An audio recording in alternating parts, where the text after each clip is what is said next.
Welcome to Spiritual Rockstar Podcast, where world-changing spiritual entrepreneurs come to deeply awaken the power within to bring forth their greatest purpose, to create massive awakened impact for millions of souls around the planet, while enjoying being in tune with all life and real wealth in all aspects of their lives. I'm your host, Daniel John Hanneman.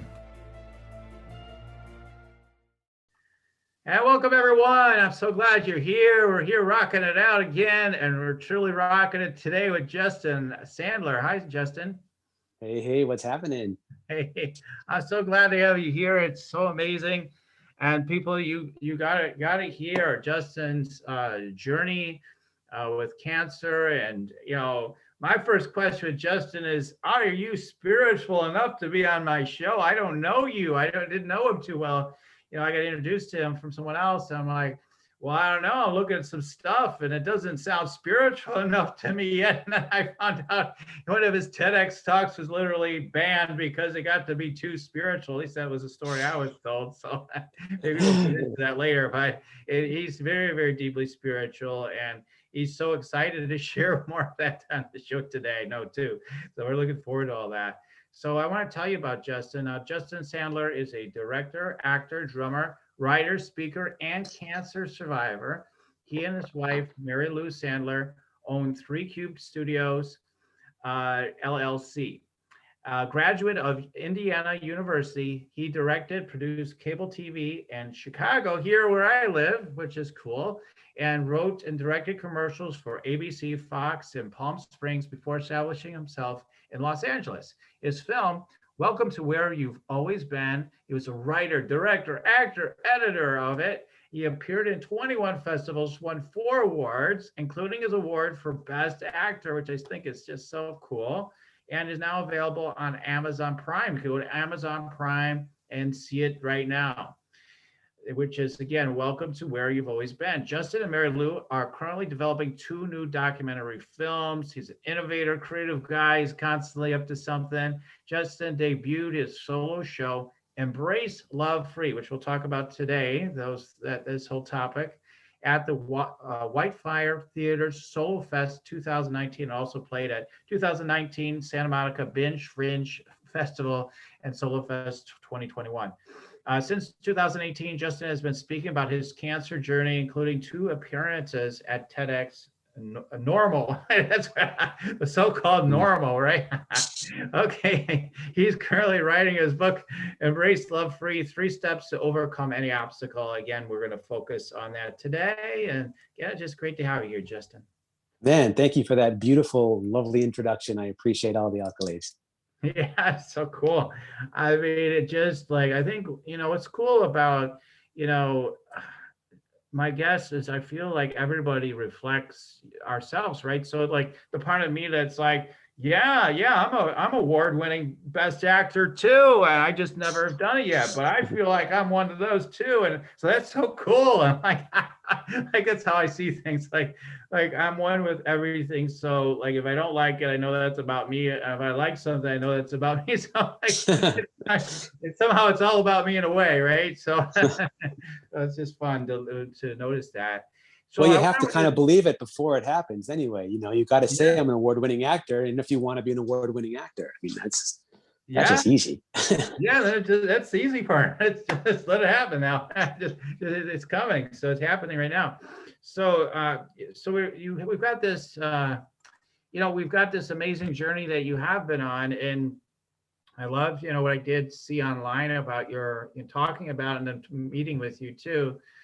But you had, quite a career going on in you're making films, right? And you're also into music a lot. So I want you to share, a little bit about your journey, and your journey with cancer is such a, central part of what you have, where all this has come from. I mean, that's where where it sprung from. So tell us about what your life was like just before just before cancer, especially. Anything you want to share there, and then what happened while you were dealing with that, and what's happened since, etc. I'd love to hear about that as it relates to Embrace Love Free.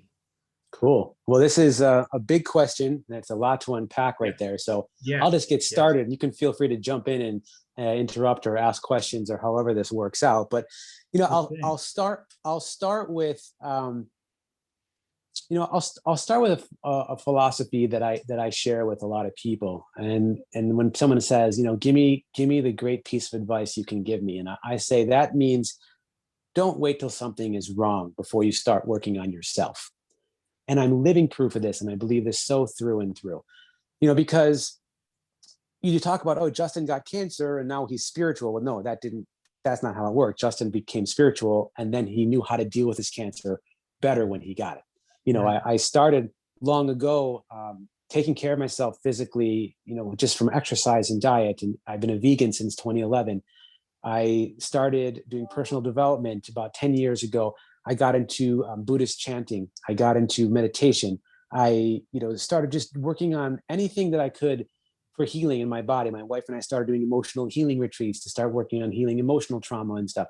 So I had been spending a lot of time working on those things for many years, which gave me a lot more of a foundation to face whatever life may throw at me. When we talk about, what was going on in my life, you mentioned a lot of really great parts of my biography, so to speak, from before. But let's take it to the very beginning of 2017. The film you mentioned, Welcome to Where You've Always Been, had just wrapped up that year-long festival tour. We did 21 festivals, and we had wrapped it. We got the distribution offer, and we were starting to think about the next project we wanted to do.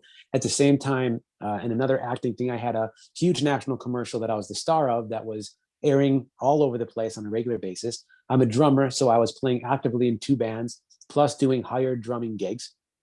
I was physically in training in some of the best shape of my life. I joined the Gold's Gym 12-week fitness challenge. So I was working out really hard and transforming my body. And for the first time since college, I joined a flag football league, and I was playing weekly flag football, and, just the competitive, getting out there and playing outside and sports that I hadn't done in so long. And that was all happening in the spring of 2017. So many beautiful things. And I was doing all the work still, like chanting and all my processing. And I really felt like everything was coming to a head, and I was about to take my life into that next level. And we're out here in LA in the entertainment business too. You can work so hard. It's like almost like you got to get to the edge of the bubble, then you got to break to the inside of the bubble. And then there's another bubble, and it's a lot to keep breaking through. But I felt like my career and my life and everything was transforming. And I felt it in my body that I was ready. Like I was ready to do it. And I was ready for the next step. And, I was at that time taking a lot of bike rides to the gym, and I would take the bike path at night, beautiful outside. And I would just meditate and sort of just get really deep on my bike rides, just isolated down this dark path, and beautiful ideas would always come to me when I put myself and put that intention.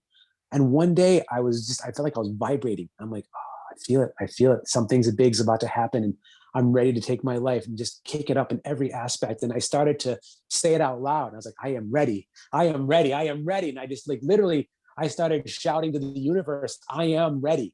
And it was coming through me, and I just didn't care if anybody could hear me. I was yelling it, and it just felt so good. It felt so profound, and everything felt like, yes.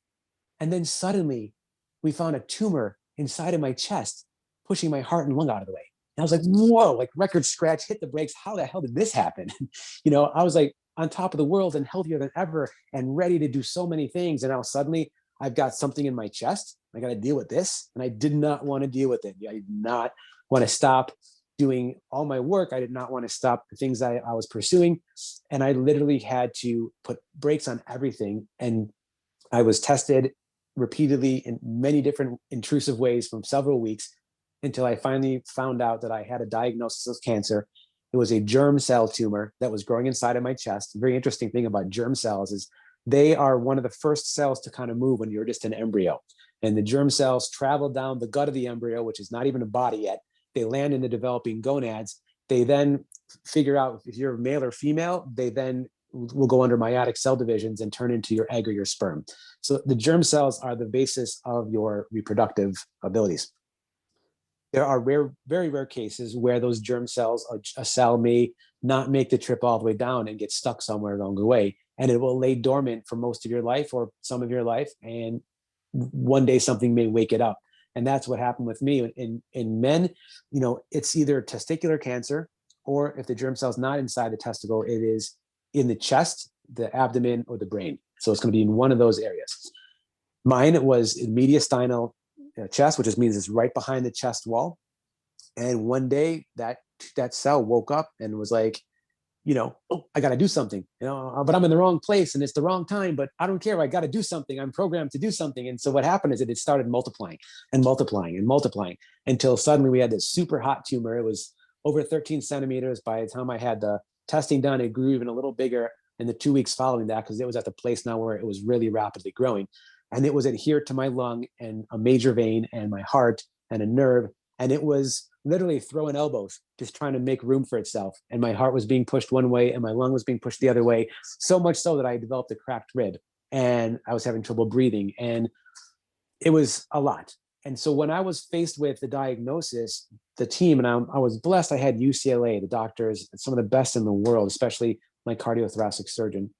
They had a regimen put together, all this chemo, and then open chest surgery in order to eradicate this. And I'm much more in the spiritual, natural world. I like natural medicine. I don't want chemo. I want to do supplements and natural diet and alternative treatments and find a different way, because I always said I would not do chemo.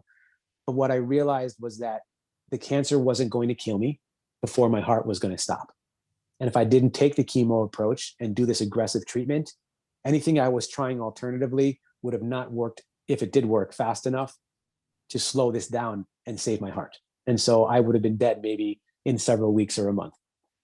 Okay, that's a lot to face. So I had to make a lot of peace with chemo. And trust me, like, this is where the practice that I already had in place, the meditative and chanting, Buddhism, and all the things really came in effect, because I was able to process what was happening to me. And I was able to see it differently from the get-go. Once I got past the initial frustration of, I don't want to do this, and I don't want to have cancer, and I don't want to stop pursuing my careers, I was able to let it all go and say, okay, let's figure out what I'm facing and how can I go through this the most effective way, and how can I use this to better myself and change my life and maybe other people's lives. And so I had that intention already going on in my head. And so as I was approaching, the days right leading up to moving into the hospital, the treatment plan included living in the hospital actually for a week each round. And I had to do 3 different types of chemo that dripped 24 hours a day and staying for a week at a time. So it was not just your little going in for a couple hours and getting an infusion. It was everything all at once, week at a time, 2 weeks off, week at a time. And so I knew I was getting ready to move into the hospital, and I sat down and I chanted, and I literally got to the place where I surrendered in a deeper way than I ever have. And I just allowed, and I just chanted, and I kept pushing, and my chest was hurting, and it was hard to even get the words out. So at times I just went internal. I just breathed and I just meditated and I just allowed. And in that surrender and in that place, the words just started to come to me. They just started to show up in my brain. And I can't even tell you how exactly it happened. It's just embrace, love, free. Like the words were just flying at me. And I didn't know what it meant exactly yet, but I was just like, oh my God, what does this mean? And what can I do with these words? And what if I embrace cancer, love cancer, free cancer? I don't even know what that means yet, but I started to say it. And I started to, every time I'd post about cancer, I'd hashtag embrace cancer, love cancer, free cancer. And I didn't know yet what it all meant, but I just knew that this was the path. And the more I resonated with it, I realized that I was given a philosophy that could get me through not just cancer, but literally something that I could apply to any obstacle. And later I would learn that I could teach people to use this to apply to their obstacles.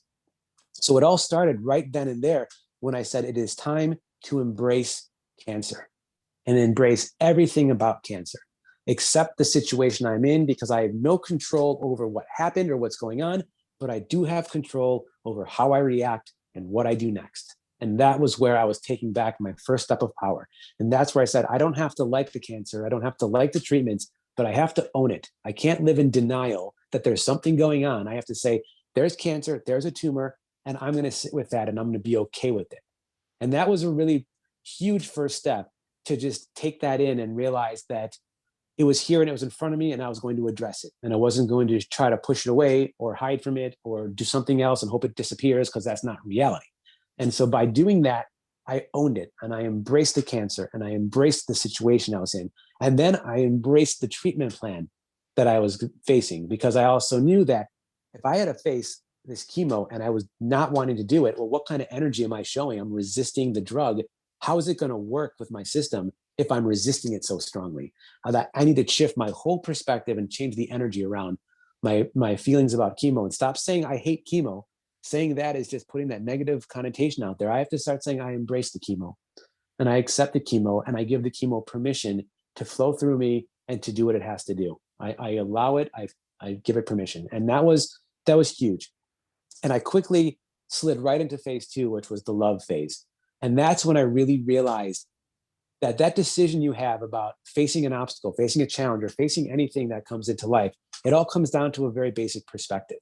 And that perspective can essentially go into two ways. You have the low vibration of fear, of negative, closed, small, or you have love, which is all encompassing and all inclusive. And it's like, well, again, I don't have to love having cancer, but what if I just turn this around and flip it on its head? And what if I just decide to stay in a place of love and vibrate love, talk to things in a state of love, and let's see what that does differently. Because again, I'm in a situation that I can't control. So I can sit by and I can watch daytime television, and I can moan and bitch, and I can just hope it goes away and hope I live and just try to bide my time. Or I can say, no, I'm going to find a way to love every moment of what I'm doing. I'm going to take every moment of the hospital stay, and I'm going to make it an opportunity. So every day I woke up in the hospital, I mean, I had a strict non-negotiable regimen, meditation and chanting and freeform writing and journaling and reading from my inspirational books, doing all these processes. And then I get up and I go work out, because I kept my body moving the whole time, and eating my vegan food. I brought all my own food to the hospital. And I said, I'm going to take the best care of myself, and I'm going to keep myself tuned up. And throughout the day, I'm going to keep finding ways to just share what I'm going through. We did a lot of live videos. Every time I was going through something, we'd turn the camera on and I talked to it, whether it was good, bad, or super ugly. I shared. And I found out early that my vulnerable sharing was helping other people going through whatever it was they're going through. And quite frankly, it was helping me process.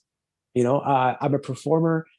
I like to share. I like to storytell. So put a camera on me, and suddenly I'm like, all right, I'm going to share. I'm not going to hold back. I'm going to give it to you. And as I did that, it allowed me to get the words out and get the feelings out. And I started to dive deeper into this love energy. I would be in the hospital. I remember back in even my first week, I was sitting there next to my pole. I have a port, in my upper chest, a big scar here on my upper left chest. And I had this port coming out, and I had multiple medications and a big pole. And I stopped the pole and I looked at it, and I put my hands in prayer position. I just started to chant to the chemo. And I started to send love and gratitude to the medication that I used to hate and send negativity to. And I started, thank you. I love you. I'm grateful for you. It just really had to take on that new perspective. And I did the same thing for the cancer and the same thing for the tumor. And as things progressed, I spent a lot of time, just out in my backyard under the stars in Southern California, the beautiful skies. And I would just chant to the skies. And then I started chanting to my chest, and I started holding my chest. I started hugging my own body, and I started to talk to the tumor. And I said, okay, well, we're in this together. Let's talk. And what I really realized by taking on that love energy is that I was able to develop a relationship, a rapport with my tumor. I called him JT, short for Justin's tumor. And, we got along well. I thanked him. I literally said, listen, I thank you. I'm grateful for you. Dude, you're my mentor. You are teaching me more now than I ever could have learned. And while, yes, you are not doing what you were initially intended to do, I understand that you, like any other living being, is just trying to survive. It's the survival of a living organism. And you're part of me. You're my cells. So why would I hate you? Why would I hate anything that was part of me, that was growing inside of me? This is my body. This is my cells. And they're just trying to do their thing. They're not innately good or bad. They just are. Yeah. And that really allowed me to accept the tumor and to accept it and to thank it. And it just made the whole thing feel so much better. And I also, we got deep in our dialogue, and I did say to the tumor, like, I get it, but the thing is, you've already done your job. You came here to teach me, and you didn't do what you were supposed to do, but you've done something even bigger. And so don't feel bad that you've actually done what you were here to do, but it's time to go. Yeah. Because we can't both survive at the same time. And so I gave him permission to let go. And I said, you know what? We can't both live. So I have to live, and I have to take what I've learned and move on with it. And that's really where it went from there. And I was able to just take everything in stride from that point. And the more I kept doing that, the deeper thoughts would come to me, the more profound wisdom would drop into me, to a point where I'd be sitting in the hospital and I'm hairless and I'm losing weight and my body looks like hell. And yet all these ideas just keep coming to me, and all this profound wisdom keeps flowing through me. And I'm tapped in a source at a level that I've never been tapped in. And I remember, there was times where a nurse and a care partner and a cleaning crew member were all sitting in the room listening to me tell stories with tears in their eyes. And I'm like, okay, we're vibrating at a level that I never touched before. And this is beautiful. And even though it had to come this way, it's coming, and I'm grateful for it. And I held strong to that, all the way through.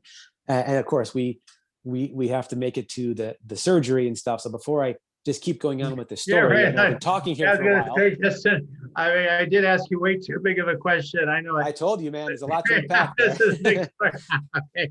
But yeah, let's get into a little bit of what you've already talked about to demonstrate and talk about, dig into what you've shared so far. So yeah, I mean, this is so incredible. I mean, this can, for our listeners, like, listen, I mean, this can work for anything to raise your vibration, to get you attuned to that next level. You could have these, I feel like any significant challenge people are having, they can raise up into these sorts of levels of consciousness at any time. I mean, it's available if you'll just utilize this sort of principle, right? Embrace, love, and then the free.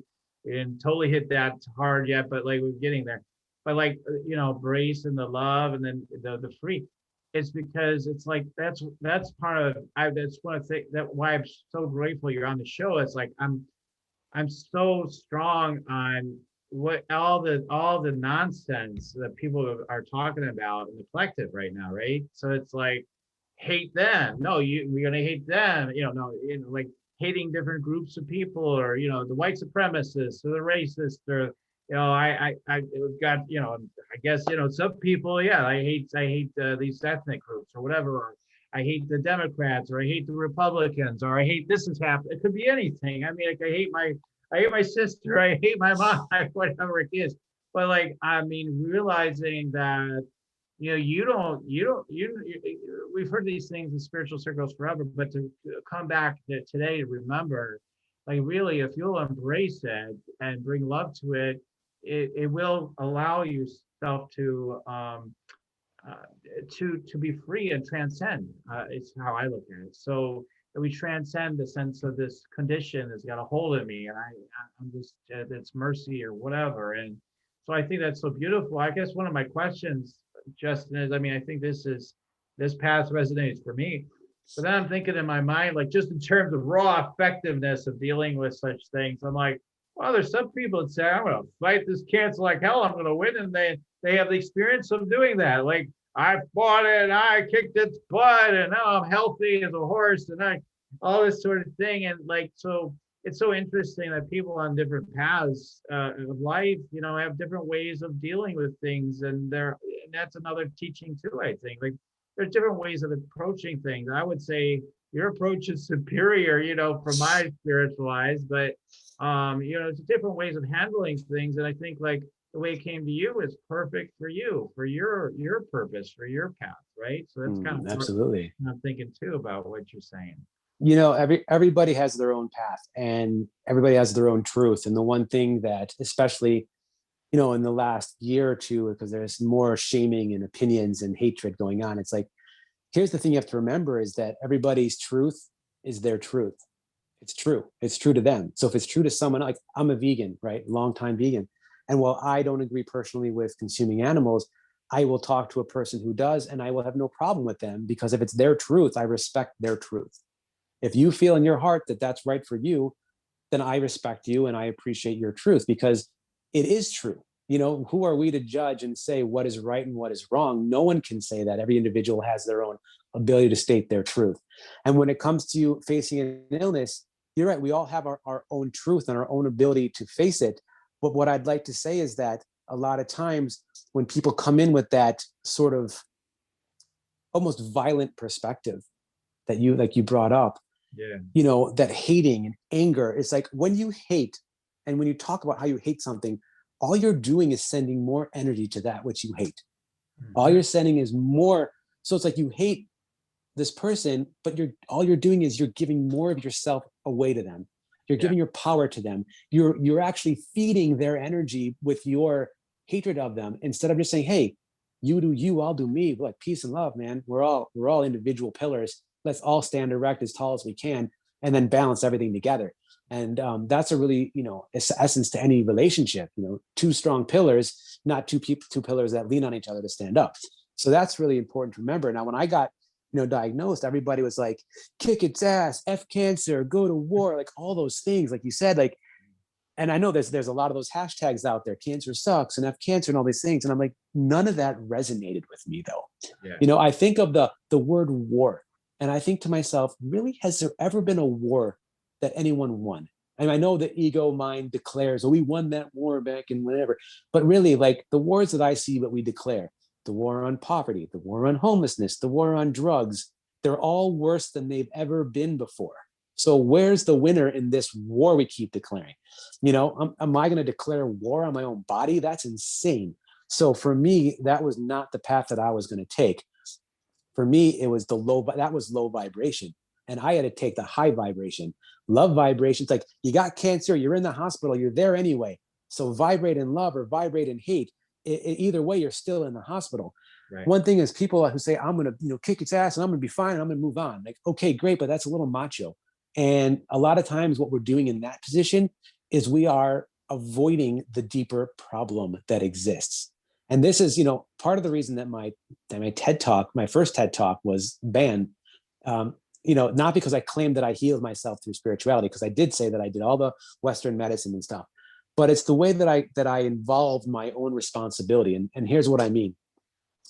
And in my one-man show, I go very deep on this because I can be as woo-woo as I want in my show. So essentially, I shut my heart down as a little kid. I went through a bunch of emotional trauma and bullying and a loss of a family member. And essentially, I hated the sadness I felt. I hated feeling. And I closed it down and I stuffed it to the point where I had trouble feeling almost anything. You bring one emotion in, you bring them all in. And I lived much of my life with a totally emotionally closed down heart. So what does that mean? I don't know. Years later, I grew a tumor into my heart. Could it be? Could there be a relationship? I talk about, in my newest version of the TED Talk, where I asked that question, I actually bring in a Harvard study about how childhood trauma can lead to illness, mental, physical, and emotional illness. So, is that emotional trauma? Could that have led to a tumor going into my heart? I don't know. I mean, I had a misplaced cell as an embryo, and that's the scientific thing. Right. So there was a misplaced cell that was there, but what turned it on and what actually led it to growing into my heart, maybe that was due to having an emotionally closed down heart and a dead energy source in my heart chakra. So now I've got this tumor growing there, and what it really woke me up to is that the cancer and this tumor are not just revealing that I have this illness, but it's also revealing what also needs to be healed. Right. And on an emotional level, I'm now being shown there's a deeper thing going on. And I knew that I had to dive in and start to work on opening my heart center and allowing more and freeing myself. And I had done a lot of the work before, but the work wasn't done and the damage was already done. Mm-hmm. And so when I took that approach and said, hey, it's not my fault, but I did close down my heart and now there's a tumor there. So maybe I can take some of the responsibility for the situation that I'm in by doing this. And I'll tell you what, you take a lot of the power back when you do that, because now I'm owning it and I'm taking the responsibility and I'm saying, okay, I may have contributed to this. So let's see how we can go about this a little better. And when I, address that scenario you gave me of the guy who says, I fought it, I beat it, and I'm good. I also challenge that if you didn't maybe face the underlying issue or the core of the cause of what happened to you, that's when you may see that illness return or manifest in another way. Right. Right. So for me, it's about, okay, well, yeah, we can kick its ass for the physical, right? But did we address the issue that was really underlying this whole time? Did we do the deep work and go through that hard process in order to free that problem, so that we not just address what's physically on the level, but what's energetically below the surface? And I Right. think that's a really important thing to remember when you go through this, that you have to heal emotional, physical, and spiritual. You can't just heal one. Right. And that really, I think, touches on what you were talking about, where sure, we can have that, that macho attitude about kicking its butt and yelling victor, but at the same time, make sure that you've addressed all things, otherwise, that's when we see reoccurrence. Comes And back, so, right? That's exactly right. I mean, that's exactly right. Yeah, I just wanted to draw that out of you and see what your perspective how you think about that stuff. I mean, because that's what I see. I see when people, supposedly overcome a challenge by using that sort of approach. Um, they have momentary victory, and then someone else man, I did the wealth. I kicked its butt. I kicked the money. I got my money. I won the war, or whatever. Even that kind of feeling, like it's a war. Like I did the war to win money or whatever. And I got the women. I got whatever, whatever sort of guy or girl. But like, I got it all. And then the next thing you know, they're run over by a truck or something the next day. Like okay, you got it all, now what? Like, yeah. I mean, we've all experienced that at some level, right? Like, oh, I got this or whatever. And then something happens that really brings you back into that surrender. It really comes back to that letting go and realizing that there's such, I think one of the things I know with men, especially, there's this, it's the idea is to fight, and it's like to surrender sounds so passive. I even hear women tell me that all the time. I say, you've got to surrender, they're like, that's so passive. I don't know about all that, even very spiritual people. And I'm like, well, I don't know if it's very passive. I don't really look at it that way. I guess you can look at it that way, but it's not. And it's the most empowering thing you can really do from my perspective. I mean, I'd love for you to share about that and your experience with that. I think people confuse the word surrender with giving up. Yeah. Oh, I have cancer, I'm just going to surrender. I surrender, you win. That, that it's not waving the white flag, so to speak. Right. It's allowing the process and opening up to what's happening, and surrendering is an acceptance. It's saying, okay, well, this is what's happening. All right, I'm going to go with it. And there's one of my favorite authors, his name is Michael A. Singer, and he has 2 books, and one of them is called The Surrender Experiment. And I love what he says in there, because everything in his life, and he's very deep in meditation. That's a big part of his practice. And everything is about surrendering. This is coming. All right, I'm going to surrender. I'm going to walk through that door. Something presents itself. All right, I'm going to go. And it's all about surrendering to what gifts come. Because a lot of times a gift will come right in and land right in your lap. But because you're so close, or you're so fixated on only one thing and not able to sort of open and surrender to it, that you miss this beautiful thing that came your way. Getting an illness, you can either look at it as a curse or the greatest opportunity of your life. And that was my shift in perspective. And what? I'm not reinventing the wheel with any of this stuff. This is thousands of years old philosophy, then Buddhists, and who else came up with, it's just, this is the version that came to me in a way that I can share it and teach it through my experience, which maybe will land on someone's ears a little better than just reading it out of some old, scriptures or something or another. But yeah, it's really ultimately it's about allowing the process, and it's about seeing the opportunity in the obstacle. It's about saying, no matter what's going on, there's an opportunity for something bigger. And probably the biggest thing that I shifted as well was when I realized that this isn't about me. And that's, you get out of that ego space and you say, this isn't about you. This is about what you're going through and what is happening around you, and what you're learning now that can help other people and raise a collective vibration. It's very profound when you stop being like, oh, poor me, this is about me, it's my can't. No, it's my opportunity to connect on a huge scale and to take it and make it about other things and not just me.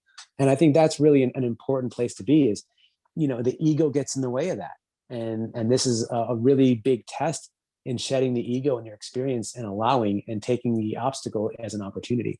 Or as a lot of times we say in Buddhism, turning poison into medicine. It's just all about that shift.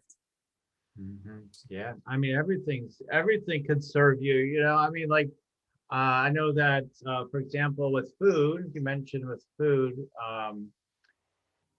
like you mentioned you're vegan and that, and then if you look at Ayurvedic medicine, okay, for example, they say all the foods are medicine. They say all the food, even the made up foods, be like Twinkies and all this, like all Coca-Cola, anything could save your life in a certain situation. All of it could be healing.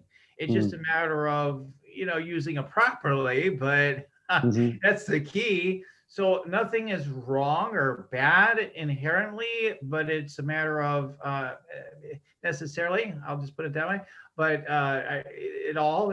for me ultimately, but it's like, it's all a matter of really giving yourself to what's true. And I love what you said about this isn't about me. As I've got, it's a private thing I'm doing, but like I got this little retreat I'm putting together, and it's like, that's what we're going to be tuning into. It's like, what really wants to happen here? I mean, for humanity. I mean, when we look at it from like, okay, I'm tuning into my own purpose and what I'm going to do in my business, and oh my God, what's got to be done? It's like, feels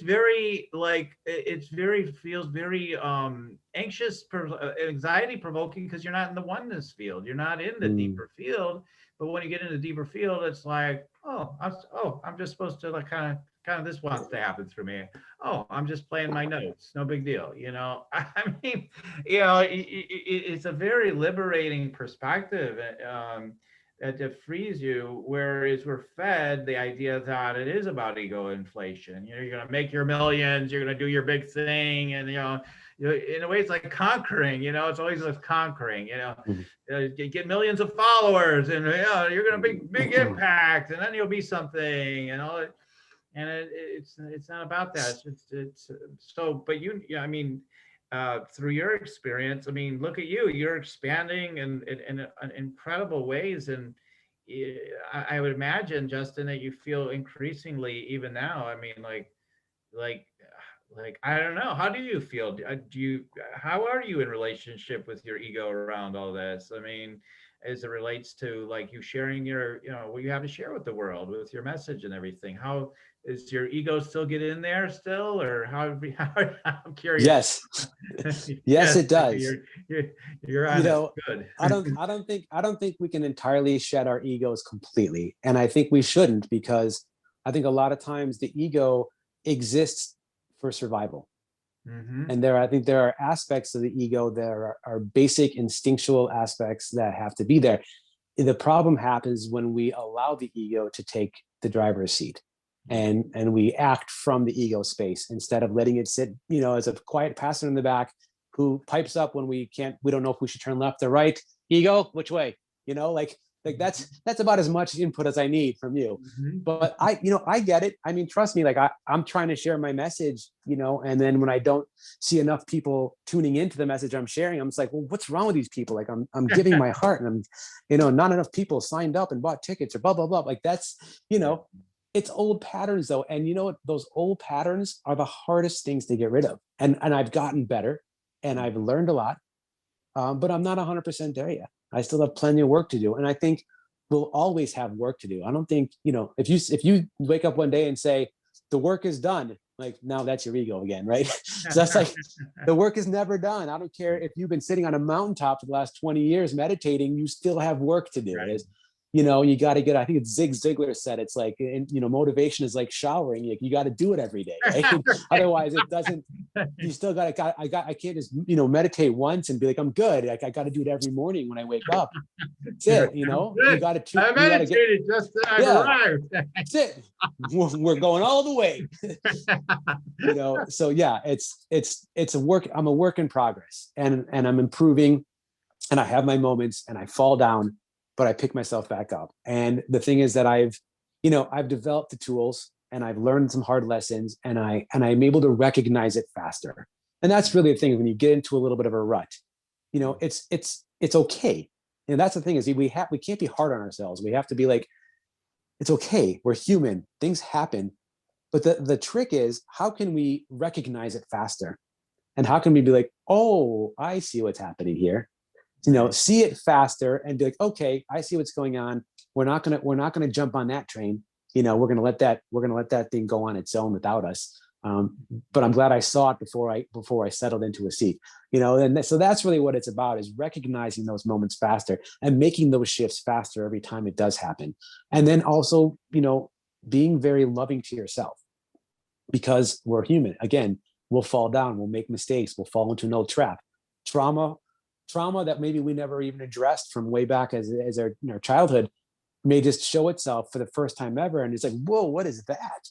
It's like, oh, there's another unresolved thing that needs to be healed. Okay, well, we're gonna work on that. But again, it's recognizing that there is something unhealed that needs to be addressed, and it's going into the fear. It's going into that cave of uncertainty and saying, I'm gonna face this. And that's really ultimately face the uncertainty, get the hell out of that comfort zone, and continue to grow and evolve, because either you're growing or you're dying. There's just really no two ways about it, if you ask me.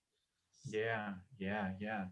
Yeah, I mean, there's so many things you said like we could talk about, right? But one of the last things we're starting to wrap up. I'm just thinking again, we're two guys hanging out today talking about this here on this podcast, and I'm thinking about guys right now. I mean, in this moment, and it's like I'm thinking about the heart, and you talked about your heart and the closing your heart.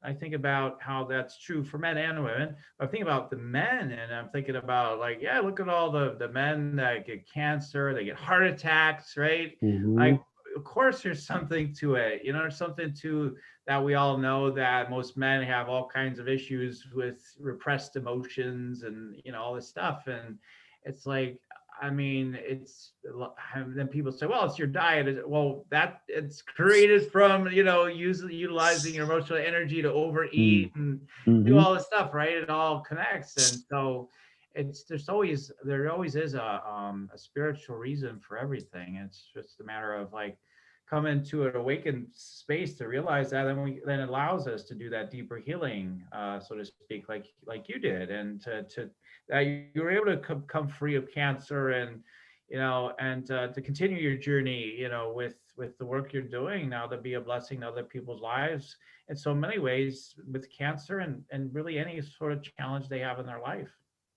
Yeah, I think you're making some really brilliant points there, and I love the fact that you just touched on men, and that's been a passion of mine since even before I got my diagnosis, because I already started working on the ideas for this documentary film. And at the beginning, you mentioned that I'm working on 2 documentary films. Well, now that I'm on the other side and I've got so much more insight, and we're finally getting ready to start shooting as soon as the world allows us to.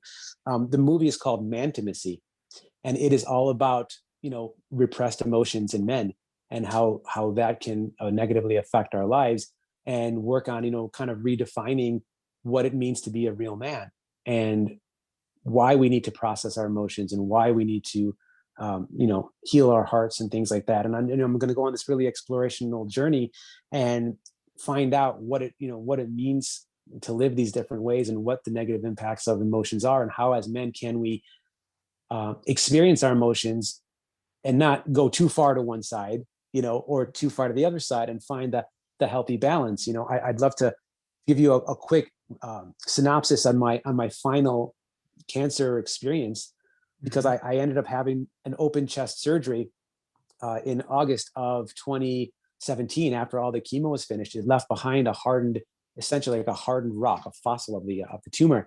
And we had to open my chest up all the way, saw it open. They had to get the tumor out, but with it, they had to take out a big part of my right lung, one side of my heart's pericardial sac, and they patched it with Gore-Tex. And then they rebuilt my full superior vena cava vein with bovine heart tissue. So, number one, when I woke up as a vegan, finding out that I was now part cow was a little bit shocking, you know. But they got the tumor out, and my anatomy was removed or moved around, and I was left to sort of put the pieces back together. And after my surgery, I dipped again. I had a very raw, real moment, and I started to feel anger, and repressed childhood anger started to surface. And because I was so weak and I I couldn't get out of bed. I couldn't move. My head, I couldn't even, like I was like a newborn baby because I had this healing chest and stuff. And so a lot of these old issues started to resurface. And, what ultimately came down to is that I still had more work to do in the healing area. And it became very apparent to me in that December, because I was supposed to be cancer free, but then I found myself one day being rushed into an emergency surgery. I was suffering from a cardiac tamponade, which essentially means that my heart was collapsing under a liter of fluid inside of its own sac. There was some trauma that happened within my chest from the surgery. It left behind some blood clots along the edges, and my heart filled up with fluid and started to collapse. And by a miracle, we found it on the day that it was literally happening. And I was rushed into surgery by doctors were coming in plain clothes because they were on call, and they rushed me in.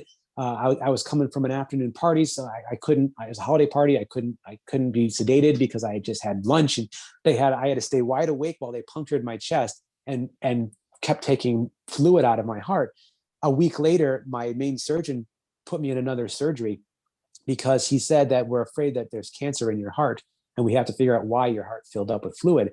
Well, when they got in there, they realized that my left lung and my heart had fused together. And so they had to take those two organs apart. And while they were there, they cut out what's called a pericardial window, which is about a silver dollar size hole at the bottom of my heart sac in order to let my heart drain if it should ever fill up. And so now it's like, okay, my heart was closed. I started to crack the nut, but now literally, physically, we have created a hole in my heart, an opening in my heart. And so I really saw the beautiful connection between needing that additional, like, wow, like that is how strong this is. That my heart needs to be open and it needs to stay open. So now we got an opening that will never close. And my heart, now I can start working on that healing. And trust me, when I got done with those surgeries, like that, those kicked my butt so bad. The heart, I mean, I was down for all of 2018. I was in recovery and I was a shell of myself. And I had to go through a lot of processing because again, was like I was so weak and I was so skinny, and I was just like, what does this all mean? And that is when the final step of Embrace Love Free came into play. And that's when I realized that I had to free myself of the energy of the obstacle. I had to free myself of the energy of being a cancer patient. I had to stop wishing I was back in the hospital and being taken care of and getting all the attention.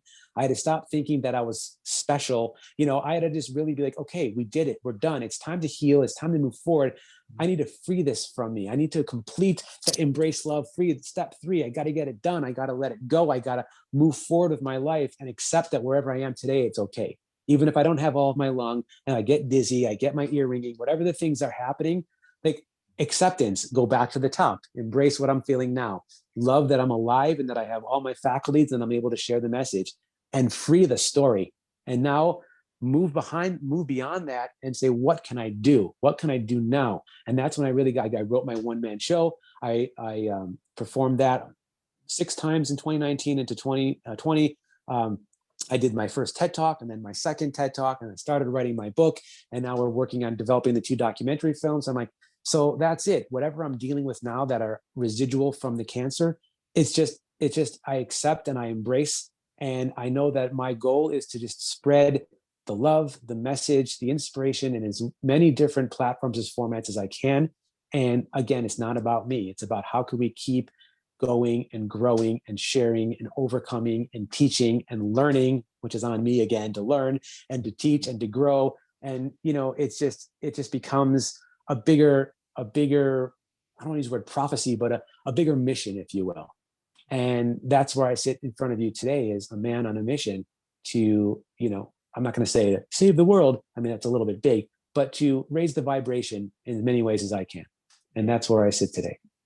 That's great. I'm so grateful. I mean, wow, I'm glad that we heard the rest of the story, and that is really amazing. I mean, that there's, and then there's this step, and then that happened, and this led to that, and so the physical unfolding of all those things and how that corresponded to the spiritual aspect and all the realizations is just amazing. And I would love for people to be able to follow up with you and connect further with you. We talked about having people maybe go to your website and connect with you. you're just somebody that people want to be connected to. You're cool. People want to, know what you got going on because you do cool stuff and have cool stuff to share that really helps. So, I want to say awaken people, etc. So do you want to share more about your website, etc.? Absolutely. So yeah, I mean, very easily, my name, it's Justin Sandler. My website is justinsandler.com. No relation to Adam, at least that I know of. But that website is sort of the one-stop shop. It's got a link to my studio. It's got a link to my film, Welcome to Where You've Always Been. It's got a link to my one-man show, Embrace Love Free. And it's got a link to my TEDx links and all the pictures and videos from TEDx talks and everything like that. So that's going to be the easiest way to share. If you can remember my name, Justin Sandler, you just go to that. And then I'm on all the social media platforms. Just punch in my name and you'll find me. I'm on everything that you can pretty much imagine. I've joined because I feel like every platform, just like every way of telling the story, it's important. You got to hit everybody in a different way. So I'd love for you to stay in touch on my website, justinsandler.com. If you scroll down on the homepage, there is a little basic form to put in your name and email address for my mailing list. I'd greatly appreciate it if you did that.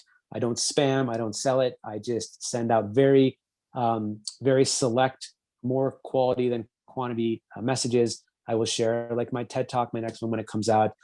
I'm starting a new content of motivational videos that I'm doing. I'll share those. So it's always going to be something uplifting in content. So please do sign up. I'd love to stay in touch. And of course, if you want to reach out to me directly, there is a contact form.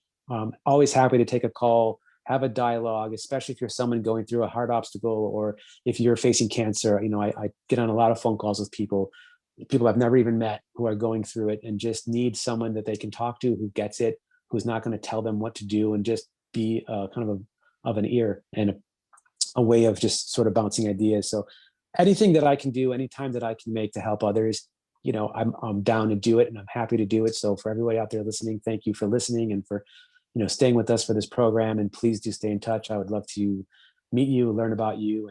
And one day when the world opens up a little more, we'll all see each other in person again. Absolutely. And so it is. All right. Okay. All right. Great. And Justin, I'd just like to take a moment. I do some intuitive tuning into people as part of the show. Can we take a minute to tune into you and share whatever is coming through today? I'd be honored. Okay. Awesome. All right. Let's see what's going on here.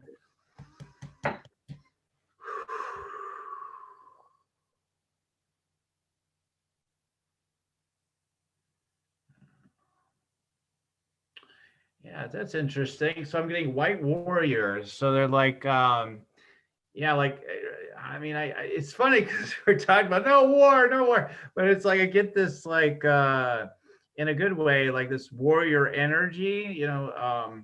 Maybe take the war part out of it, but warrior energy to stand. You are for the light on the planet, and I just feel like you went from even though in other ways you might have been a very strong guy, and everything, but like there's really like this real weakness in your energy, in the past, and your path, and like this is really just really, I mean, pre-cancer, I understand you did all that work, but like it was building up, and then this is so strengthened you so you can stand in your deep power and purpose as a warrior of the light. Again, really just being a stand for truth and for love, is what I mean by that. So I love that strength, and it's can be soft and gentle, but it also can be like a sword that just cuts through just nonsense on the spot, And I think that my sense is that's the part for you to trust more. So I think in the past, my feeling is that you might have been at times a little like badass in a not such a great way. So you might be like a little like, at times, I'm not saying all the time, but like, so it's like, okay, now it's like, you got to trust a little bit more of that badass from that space. So like just cutting through things like a knife, but with a full open heart at the same time. And that's a quick message that I'm getting to share with you today. So. Thank you. I really appreciate that. And you know what, you touched on this, but I think there's a difference between a warrior and declaring war. Yeah. They're different. I'm a cancer warrior, and a light warrior. that doesn't mean that you're living in a vibration of war and low, negativity and violence. But you're right. Being a warrior it's essential, and we need to be a champion and a warrior for everything that our causes are, and just keep doing that and keep living that. And then the light warrior is a beautiful thing. So thank you. Sure thing. People want to check me out, go to yoursacredpurpose.com, and I have an energy scan consultation availability there. You'll see how that works. And then also just get the free meditation. Meditate, make money. It works. It opens up your energy, your chakras, and people start vibrating a new level. You get new answers, and you start hearing your angels, your guides, what have you, or whatever. Just hear your intuition, and it gets the vibration going. So things are unfolding on a new level. So go ahead and check it out at yoursacredpurpose.com. Get your free Meditate and Make Money meditation. Hey, Justin, we've got to get wrapped up here really, really quick. But any last words? Well, just for starters, it's been an absolute pleasure talking to you. I'm thrilled to get to not just be on your show, but to get to talk on a more spiritual level. It's something that I love to do, and a lot of people aren't always ready for that level of message. And I love the fact that your audience is very open to that message. So thank you for creating the safe space and allowing me to take us down that road a little bit. And, it's been a pleasure. I wish everybody out there lots of love and healing, and just embrace love free, change your perspective, take care of yourself, start working on yourself now, and just live every day to the fullest. It's gratitude. Every day is gratitude. And then I'm grateful right now. Yeah. Definitely go to his website, justinsandler.com, because he's got the book coming out, and you're going to want to get the book because you can utilize what we talked about today to overcome any challenge. And so you want to get that book when it comes out. So go to justinsandler.com. And I'm so grateful to have you today, Justin. It was totally awesome. And I'm so grateful for everybody tuning in today. And as I always say, keep on tuning in, and we'll keep on rocking it here at Spiritual Rockstar Podcast. Till next time, everyone. Bye for now. You're listening to Spiritual Rockstar Podcast. Stay tuned for our next upcoming new episodes each Wednesday and Saturday. Please be sure to subscribe, rate, and review to help us to serve you best. As a reminder, you can get your free Meditate and Make Money meditation at www.yoursacredpurpose.com to rock your sacred purpose. Goodbye for now, everybody.